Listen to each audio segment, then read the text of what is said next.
संक्रांति का पर्व हमें कब मनाना है, इस दिन क्या क्या चीजें हमें दान करनी चाहिए, कौन से भोजन बनाने चाहिए, मकर संक्रांति पर क्या विशेष दान पुण्य करना चाहिए, और स्पेशली मकर संक्रांति के दिन खिचड़ी बनाई जाती है तो वो कौन से दाल की खिचड़ी बनाएंगे, उड़द दाल की या तुअर दाल की या फिर चने दाल की सब बनाएंगे, और सुबह बनाए या फिर संध्या को बनाए, स्नान और दान पहले करें या फिर खिचड़ी का ही दान करें।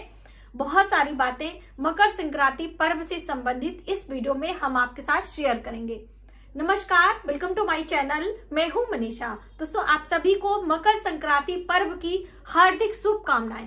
क्योंकि देखिए, सूर्य धनु से मकर राशि में प्रवेश कर रहे हैं और इस प्रवेश करने के समय को ही मकर संक्रांति कहा जाता है। वैसे तो हर महीने सूर्य एक राशि से दूसरी राशि में प्रवेश करते हैं, लेकिन कुछ संक्रांति होती है, सूर्य का राशि परिवर्तन जो होता है वो उसे विशेष पर्व के रूप में मनाया जाता है, जैसे कि कर्क संक्रांति और ये मकर संक्रांति बहुत ही शुभ मानी जाती है। तो अब देखिए, सूर्य उत्तरायण भी हो रहे हैं, यानी कि जो खरमास था वो समाप्त हो रहा है। तो कब हो रहा है? 14 जनवरी दिन मंगलवार को सूर्य का राशि परिवर्तन है और इसी दिन मकर संक्रांति का पर्व मनाएंगे। और इस पर्व को अलग अलग प्रांतों में अलग अलग तरीके से भी मनाया जाता है। कहीं कहीं जैसे कि पंजाब आदि में, हरियाणा पंजाब में इसे लोहड़ी के नाम से मनाया जाता है, कहीं इसे पोंगल के नाम से मनाते हैं। इसे हम अपने उत्तर भारत में खिचड़ी या फिर मकर संक्रांति के नाम से जाना जाता है, जिसमें पवित्र नदियों में स्नान करके कुछ दान पुण्य करके उसके बाद स्वयं खिचड़ी बनाते हैं, स्वयं भी खाते हैं और हम दान भी करते हैं। तो देखिए, 14 जनवरी दिन मंगलवार को मकर संक्रांति का पर्व मनाया जा रहा है। तो आप, और इस दिन पुष्य नक्षत्र भी लग रहा है, जैसे कि अलग अलग दिनों में पुष्य नक्षत्र लगने से अलग अलग नामों से जाना जाता है। गुरुवार के दिन लगता है तो हम गुरु पुष्य नक्षत्र कहते हैं, और मंगलवार के दिन लग रहा है सुबह सवेरे सूर्योदय के साथ में पुनर्वसु नक्षत्र है, जिसकी जानकारी डिटेल जब हम लाइव आएंगे तो आपके साथ शेयर करेंगे। और उसके बाद 10 बज के कुछ मिनट से पुष्य नक्षत्र हमें प्राप्त हो रहा है, जो कि बहुत ही शुभ संयोग माना जा रहा है। इस समय हम यदि दान पुण्य करते हैं, उस दान पुण्य का हमें अधिक गुना लाभ मिलता है अन्य दिनों की अपेक्षा। सभी को पता है कि भीष्म पितामह को इच्छा मृत्यु का वरदान प्राप्त हुआ था, लेकिन जब सूर्य दक्षिणायन हो गए थे तो उन्होंने उत्तरायण का इंतजार किया था, यानी कि शुभ घड़ी में मृत्यु लेना भी एक सौभाग्य की बात है। तो वो वाणों की सैया पर इस दिन को बिताया था, और जब सूर्य उत्तरायण हो गए थे तब उन्हें अपनी देह को त्याग कर स्वर्ग की प्राप्ति हुई थी। ऐसा हमें महाभारत प्रसंग से कथाओं में सुनने को मिलता है।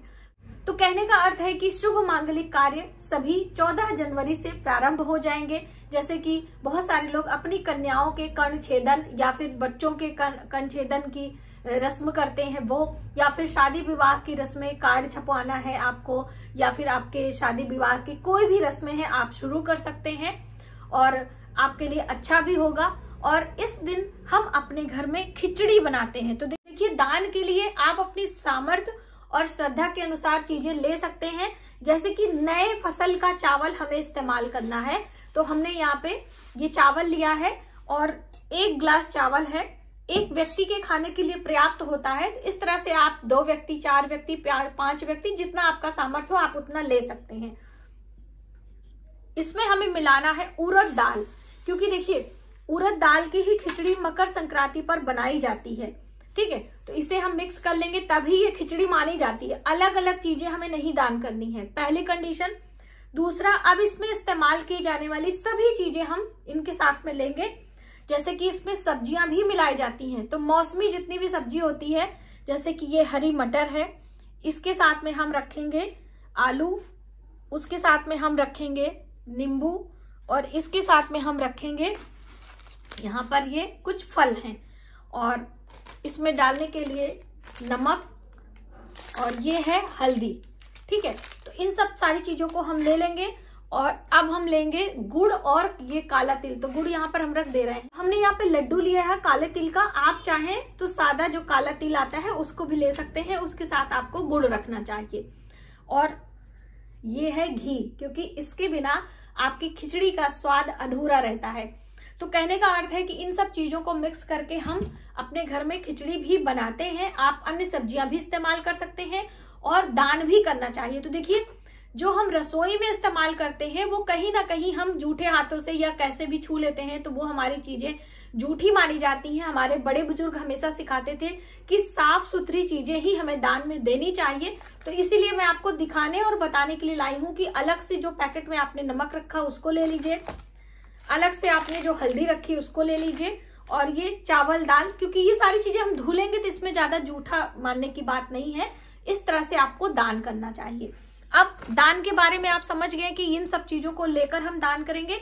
कब दान करना है? जैसा कि 14 जनवरी वर्ष 2025 दिन मंगलवार को मकर संक्रांति का पर्व मनाया जा रहा है, तो आप एक दिन पहले ही सारी तैयारियां कर लीजिए। सुबह सवेरे स्नान करें।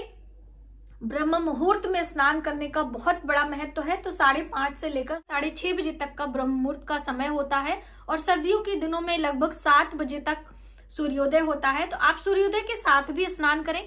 किसी पवित्र नदी में स्नान करने का है तो आपके घर के आसपास में कोई भी पवित्र नदी हो, गंगा यमुना, जैसे हमारे प्रयागराज में संगम है, गंगा माता है, तो हम लोग अक्सर वहां पर जाते हैं स्नान करने के लिए। और जो दान की चीजें हैं वो सारी चीजें हम घर से लेकर जाते हैं और स्नान करने के बाद ही दान करते हैं। और फिर दान पुण्य करते हुए आप अपने घर आए और खिचड़ी बनाएं, और फिर खिचड़ी को थोड़ा सा किसी जीव के लिए, किसी भी चिड़िया, पंछी, गाय के लिए निकाल कर, और पूरा परिवार मिलकर खिचड़ी का सेवन करता है। तो देखिए, आप खिचड़ी बनाकर भी दान कर सकते हैं और कच्चे अनाज का भी दान कर सकते हैं। दोनों तरीके से किया जाता है। ये आपके ऊपर है कि आप कैसे अच्छे तरीके से पूर्ण श्रद्धा भाव से कर सकते हैं। 2 अहम बात हो गई। दूसरी अहम बात, खिचड़ी कब बनाएं? दिन में बनाएं या फिर संध्या के समय बनाएं? ऐसा बहुत सारी बहनों का प्रश्न है। तो देखिए, स्नान और दान के बाद आप अपने घर में खिचड़ी बनाकर भोजन के रूप में ले सकते हैं, और इस दिन खिचड़ी खाना बहुत ही शुभ होता है। और काले तिल का दान, और कहते हैं कि काले तिल मिश्रित जल से स्नान भी करना होता है, यानी काले तिल अपने सिर पर लगाकर और स्नान भी करते हैं।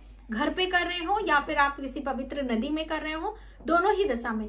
यदि आपके घर के आसपास कोई पवित्र नदी नहीं है तो अपने घर में ही पवित्र नदियों का जल अपने स्नान वाले जल में डालकर काले तिल मिलाकर आप स्नान कर सकते हैं। दोस्तों, इसी दिन से माघ महीने का स्नान भी शुरू हो जाता है। वैसे माघ का स्नान तो पौष पूर्णिमा से लेकर माघी पूर्णिमा तक का स्नान माना जाता है। तो पौष पूर्णिमा 13 जनवरी को है, तो आप पौष पूर्णिमा से ही माघ का स्नान शुरू कर दें। माघ स्नान के कुछ खास नियम होते हैं, जिसके लिए एक सेपरेट वीडियो हम आपके लिए लेकर आएंगे। पौष पूर्णिमा से माघी पूर्णिमा तक का स्नान का समय होता है। स्नान सूर्योदय से पहले ही आप लें, और स्नान करने वाले जो नियम आप लेते हैं उसमें कुछ खाने पीने के भी नियम होते हैं, शयन करने के भी कुछ खास नियम होते हैं, और दान पुण्य करने के भी कुछ नियम होते हैं।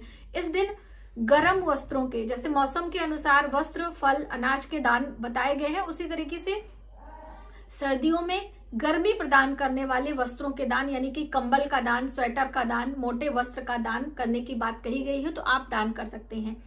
ये सब जो खिचड़ी वगैरह का दान मैंने आपको बताया है, तो जैसे गंगा नदी वगैरह जो लोग स्नान करते हैं, वहां पर पंडित जी लोग रहते हैं। गंगा स्नान के बाद संकल्प लेकर वहीं पर दान किया जाता है। जो लोग घर में दान करते हैं वो अपने घर के आसपास किसी मंदिर में दान कर सकते हैं। खिचड़ी बनाकर जरूरतमंद को भी लोग दान करते हैं, लेकिन मंदिर में दान करने के बाद जरूरतमंद को आप दान करें। इस तरह से मकर संक्रांति का पर्व यदि हम पूर्ण श्रद्धा भाव से, विधि विधान से मनाते हैं तो उसका खास पुण्य हमें प्राप्त होता है। और मकर संक्रांति के दिन से ही माघ का महीना शुरू हो जाता है। तो पूरे माघ में ही काले तिल, दान, पुण्य, स्नान की बात कही गई है। आज की वीडियो में बस इतना ही। यदि हमारी जानकारी आपको थोड़ी सी भी हेल्पफुल लगे तो प्लीज वीडियो को ज्यादा से ज्यादा लोगों में शेयर करें। आने वाले वीडियो के लिए सब्सक्राइब करें। मिलते हैं एक नई जानकारी के साथ नए वीडियो में। तब तक आप अपने परिवार का ख्याल रखें। जय चिड़िया आएगी, आ गई वहाँ पे है लाहौर में। अच्छा ठीक है भैया, नीचे इधर हूँ घाट पे, मैं आ रहा हूँ ऊपर। ये संगम है ना? हाँ, जाना है संगम। उधर से गंगा जी है, इधर गंगा।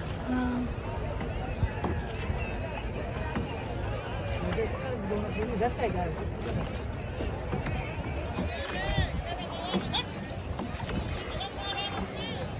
विचार से नहीं आगे नहा लिए। हाँ